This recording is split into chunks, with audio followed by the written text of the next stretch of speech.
మా పాప పుట్టిన రోజు మరపురాని పండగ రోజు.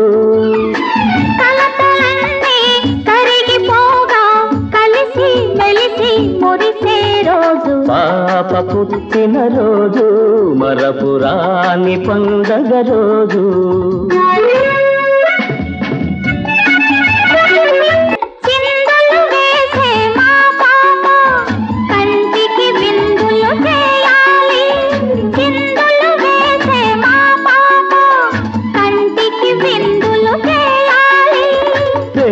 పెద్దదై చదువులు చదివి పెద్దల మన్నన పొందాలి. మా పాప పుట్టిన రోజు మరపురాని పండగ రోజు.